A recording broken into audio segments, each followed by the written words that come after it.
संकट में है, क्या होने वाला है? जी। क्या तेल का भंडार खत्म हो गया? मतलब जो तेल रिजर्व तेल है का भंडार वो खत्म हो गया? जी। क्या पैसा नहीं है भारत सरकार के पास? तो ऐसा नहीं है, भारत सरकार की सफाई भी आई है कि जी। ऐसा कुछ नहीं ये है। भविष्य की तैयारी ये भविष्य की तैयारी है, भारत को नंबर 1 बनाने की तैयारी है। पीएम मोदी क्यों चाहते हैं कि लोग 1 साल तक गोल्ड ना खरीदें? नमस्कार, आप देख रहे हैं सिटी पोस्ट लाइव। मैं हूं सृष्टि राज।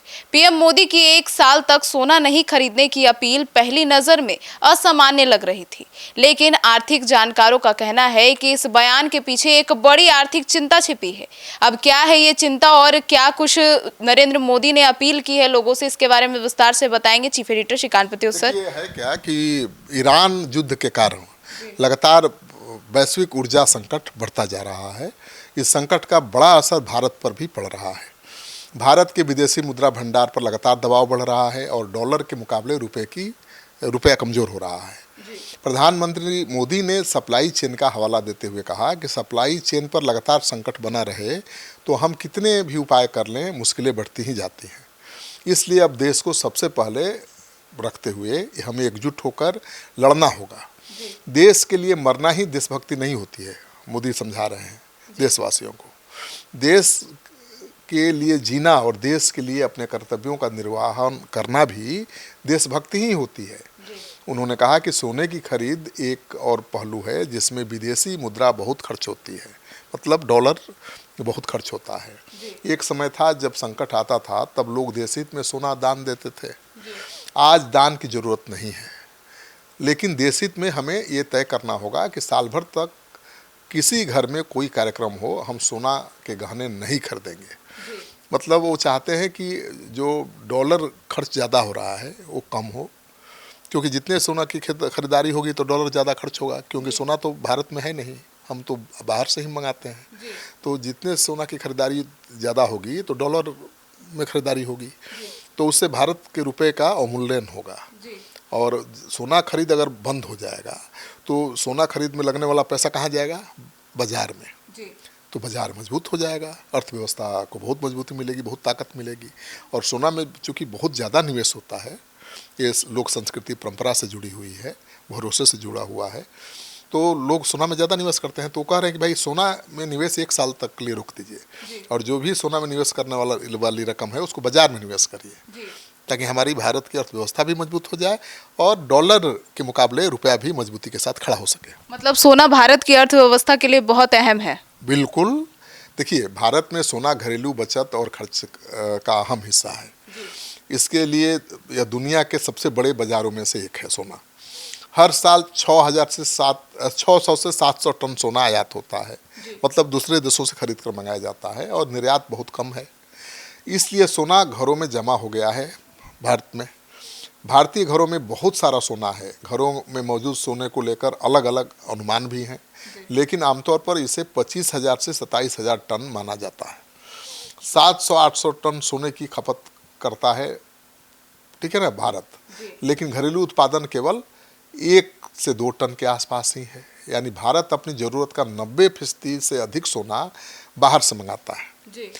वर्ल्ड गोल्ड काउंसिल के मुताबिक, वर्ल्ड गोल्ड काउंसिल होता है सोने के बारे में जानकारी देने के लिए, रिसर्च करने के लिए, उसका कहना है कि फरवरी 2026 तक भारत के पास करीब 880 टन आधिकारिक सोना था। अनाधिकारिक तो बहुत होगा। इस मामले में भारत दुनिया में 9वें स्थान पर है। America, Germany, IMF, Italy, France, रूस, चीन, स्विट्जरलैंड भारत से आगे हैं। सर तो ऐसे में सोने की जो खरीद से विदेशी मुद्रा भंडार पर कितना दबाव बढ़ता है? हाँ, मैं वही बार बार आपको समझाने की कोशिश कर रहा हूँ कि जितने सोने की खरीदारी होगी तो उतना ही डॉलर ज़्यादा खर्च होगा और रुपये पर दबाव बढ़ेगा। मतलब कि डॉलर में खरीदा जाता है। हाँ, और पैसा पहली बार 5% से ज़्यादा गिरावट आया है रुपया में। ये चिंता के विषय है ना भाई। कई दूसरी चीज़ों के विपरीत सोने का आयात बड़े स्तर पर औद्योगिक उत्पादन में सीधे योगदान नहीं देता है ना। इसके बावजूद इसके लिए भारी मात्रा में डॉलर खर्च करने पड़ते हैं, जिससे भारत के करंट अकाउंट डिफिसिट यानी चालू खाता घाटा और विदेशी मुद्रा भंडार पर दबाव बना रहता है। यह चिंता तब और बढ़ जाती है जब कच्चे तेल की कीमतें ऊंची होती हैं, क्योंकि भारत अपनी लगभग 80 से 85% तेल की ज़रूरतों के लिए आयात पर निर्भर है, दूसरे देशों पर निर्भर है। यहाँ पर यह बताना जरूरी है कि ईरान युद्ध के कारण कच्चे तेल की कीमतों में भारी बढ़ोतरी हुई है और प्रति बैरल कच्चे तेल के दाम $75 से बढ़कर $110 तक पहुँच गए हैं। भारत में अगर पेट्रोल डीजल की कीमत नहीं बढ़ी है तो इसका मतलब ये नहीं कि सब कुछ सामान्य है। 1 लाख करोड़ से ज़्यादा का नुकसान हो रहा है भारत सरकार को, किसी एक राज्य, छोटे से राज्य के बजट से भी ज़्यादा है। तो अब देखिए ना, आने वाले समय में कभी भी 25 रुपया डीजल और 20 रुपया पेट्रोल हो सकता है, बढ़ सकता है। सर, इसीलिए प्रधानमंत्री नरेंद्र मोदी ने अपील की है कि निजी वाहन का प्रयोग कम करें। बिल्कुल। देखिए, मध्य पूर्व के संघर्ष के कारण ऊर्जा और उर्वरक की लागत बढ़ने के बीच नीति निर्माता ऐसे गैर जरूरी आयातों को नियंत्रित करने पर ध्यान दे रहे हैं जो आयात बिल बढ़ाते हैं। भारत के कुल आयात बिल में सोने की हिस्सेदारी 9% है। आयात होने वाली चीज़ों में कच्चे तेल के बाद गोल्ड दूसरे स्थान पर है। तो अगर हम जैसे ही अपने तेल का खपत कम करेंगे तो डॉलर कमज़ोर होगा, रुपया मजबूत होगा, आयात घटेगा। हाँ, दूसरी बात, सोना की खरीदारी कम करेंगे तो सोना में निवेश होने वाला पैसा बाजार में जाएगा, तो बाजार में बूम आएगा, इकोनॉमी बढ़ेगी। उसी पैसे से सरकार इंफ्रास्ट्रक्चर का विस्तार करेगी, विकास करेगी। तो बाजार में पैसा जाएगा तब ना उसका इस्तेमाल होगा भारत के विकास में।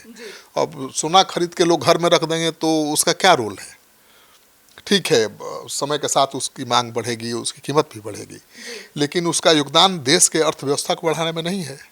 इसलिए प्रधानमंत्री कह रहे हैं कि भाई कुछ समय के लिए आप विदेश भी मत जाइए। इसके विदेश जाएंगे तो भी तो आपका डॉलर खर्च होगा, और विदेश जाने के बजाय देश में आप घूमेंगे तो देश की जो टूरिज्म है वो डेवलप होगा। देश के टूरिज्म स्थलों पर लोगों को रोजगार मिलेंगे। हम वो पैसा कहीं न कहीं से घूमकर आपकी इकोनॉमी के अंदर रहेगा। स्वदेशी सामान भी यूज़ करने को कहा। हाँ, तो वो कह रहे हैं कि भाई हमारा पैसा किसी भी तरह से, हमारा डॉलर जो देश में रहे, बाहर न जाए, ताकि हमारा रुपया मजबूत रहे। जितना डॉलर हम खर्च करेंगे उतना ही रुपये पर दबाव बढ़ेगा, और रुपये की हालत आज क्या है किसी से छुपा हुआ नहीं है। तो मुझे लगता है कि प्रधानमंत्री की जो अपील है वो सही है, लेकिन अब चिंता भी बढ़ाने वाली है। अब लोग सोच रहे हैं कि भाई भारत किस संकट में है, क्या होने वाला है। क्या तेल का भंडार खत्म हो गया, मतलब जो तेल रिजर्व तेल है का भंडार वो खत्म हो गया, क्या पैसा नहीं है भारत सरकार के पास? तो ऐसा नहीं है, भारत सरकार की सफाई भी आई है कि ऐसा कुछ नहीं है। ये भविष्य की तैयारी है, भारत को नंबर 1 बनाने की तैयारी है। तो 1 साल पेशेंस रखने में क्या है, 1 साल नहीं खरीदेंगे सोना। हाँ, 1 साल छोटी गाड़ी से काम चला लेंगे, मोटरसाइकिल, बाइक से, साइकिल से काम चला लेंगे, नहीं खरीदेंगे पेट्रोल डीजल। देखते हैं प्रधानमंत्री जो कह रहे हैं वो करके क्या बदलता है। तो सुना आपने, तो अब आपको भी सुनना चाहिए प्रधानमंत्री की जी ने जो अपील की है वो, और आपकी क्या राय है इस पूरे मामले पर ज़रूर बताइएगा। धन्यवाद।